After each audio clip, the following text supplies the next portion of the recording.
গণভোটের মাধ্যমে চূড়ান্ত আইনি ভিত্তি না পায়, তাহলে আওয়ামী ফেসিবাদের মতো নতুন ফেসিবাদ আবার জাতির ঘাড়ে উঠে বসবে।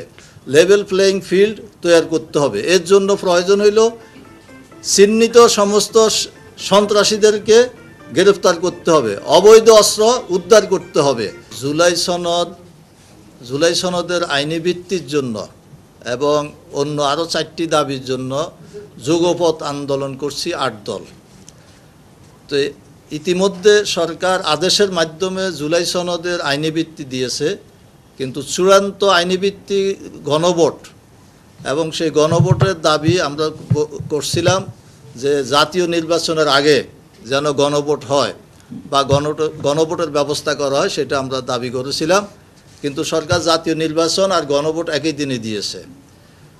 তো আমাদের অন্য আরও 4টি দাবি ছিল। একটা হলো ফেসিবাদের বিচার, মৃত্যুদণ্ডের রায় ঘোষণা করা হয়েছে।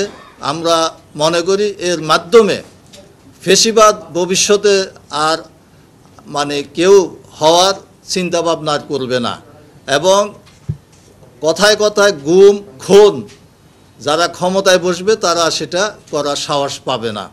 আমরা মনে করি এটা একটা ন্যায় বিচার হয়েছে এবং উন্মুক্ত আদালতের মাধ্যমে যে রায় হয়েছে এটা অত্যন্ত উপযোগী এবং ইনসাফ ভিত্তিক রায় হয়েছে। এবং আমাদের আরেকটি ছিল পিআর। আমাদের 8 দলের মধ্যে কোনো দল চেয়েছিল উভয় কক্ষে পিআর, কেউ চেয়েছিল উচ্চকক্ষে পিআর। তো উচ্চকক্ষে পিআর জুলাই সনদের মধ্যে আছে, এটা আইনি ভিত্তি আদেশের মাধ্যমে হয়েছে, কিন্তু যদি গণভোটে বিজয়ী হয় তাহলে এটা উচ্চকক্ষে পিআরটা বাস্তবায়িত হবে। আরেকটা ছিল আমাদের দাবি লেভেল প্লেয়িং ফিল্ড। আপনারা জানেন যে ইতিমধ্যে বিভিন্ন জায়গায় খুন খারাপি হচ্ছে। কয়েকদিন আগে পল্লবীতে বিএনপির একজন নেতা খুন হয়েছেন। এই যে বিভিন্ন জায়গায় খুন হচ্ছে, আমরা এই সমস্ত খুনের নিন্দা জানাই।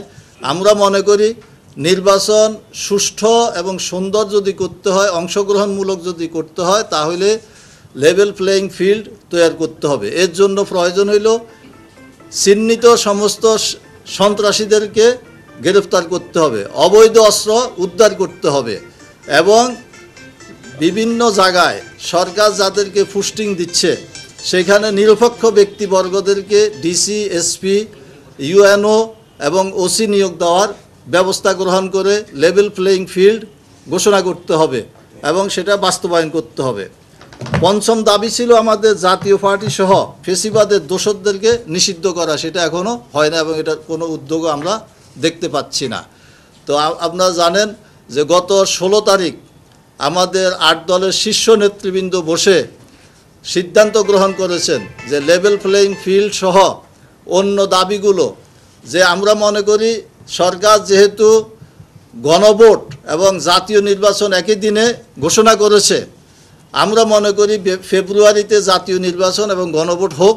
আমরাও চাই নির্ধারিত সময়ে নির্বাচন অনুষ্ঠিত হোক, তবে গণভোটে যেন বিজয়ী হয়। এই জন্য আমরা আমাদের 8 দল প্রচার এবং বিভিন্ন মিটিং মিছিলের মাধ্যমে সেটা আমরা আওয়াজ তুলব এবং জনগণকে সচেতন করব। তার কারণ যদি জুলাই সনদ গণভোটের মাধ্যমে চূড়ান্ত আইনি ভিত্তি না পায়, তাহলে আওয়ামী ফেসিবাদের মতো নতুন ফেসিবাদ আবার জাতির ঘাড়ে উঠে বসবে।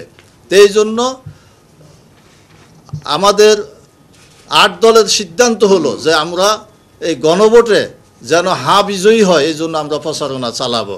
আপনারা জানেন আমাদের গত শীর্ষ বৈঠকে সিদ্ধান্ত হয়েছিল যে আমরা আন্দোলনের মধ্যে আছি, আন্দোলনে আমরা থাকব, এবং এই আন্দোলনের অংশ হিসাবে আগামী 30শে নভেম্বর হইতে 6 ডিসেম্বর পর্যন্ত ঢাকা ব্যতীত 7 বিভাগীয় শহরে 8 দলের উদ্যোগে সমাবেশের আয়োজন করা হবে।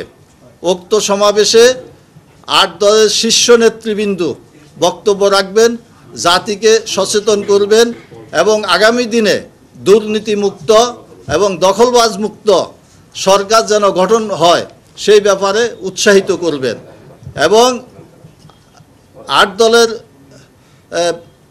বিভাগীয় লিয়াজু কমিটি গঠন করা হবে এই সমাবেশগুলো বাস্তবায়নের জন্য এবং পরবর্তী আন্দোলন সংগ্রাম পরিচালিত করার জন্য প্রত্যেক বিভাগীয় শহরে 8 দলের লিয়াজু কমিটি গঠন করা হবে। এবং আমি এখন এই সমাবেশের তারিখ আপনাদেরকে জানাইতেছি। 30শে নভেম্বর রবিবার রংপুর বিভাগীয় সমাবেশ রংপুর সদরে হবে, রংপুর টাউনে হবে। 1 ডিসেম্বর সোমবার এটা রাজশাহীতে 8 দলের সমাবেশ হবে। 2রা ডিসেম্বর মঙ্গলবার খুলনাতে 8 দলের সমাবেশ হবে। 3রা ডিসেম্বর বুধবার বরিশালে 8 দলের সমাবেশ হবে। 4ঠা ডিসেম্বর বৃহস্পতিবার ময়মনসিংহে 8 দলের সমাবেশ হবে। 5 ডিসেম্বর জুমাবার অর্থাৎ শুক্রবার সিলেটে 8 দলের সমাবেশ হবে। 6 ডিসেম্বর শনিবার চট্টগ্রামে 8 দলের সমাবেশ হবে। এই 7টা কর্মসূচি আমরা আজকের এই 7 বিভাগের এই সমাবেশের কর্মসূচি আমরা ঘোষণা করলাম। এটা আজকে লিয়াজু কমিটিতে বসে এটা সিদ্ধান্ত হয়েছে।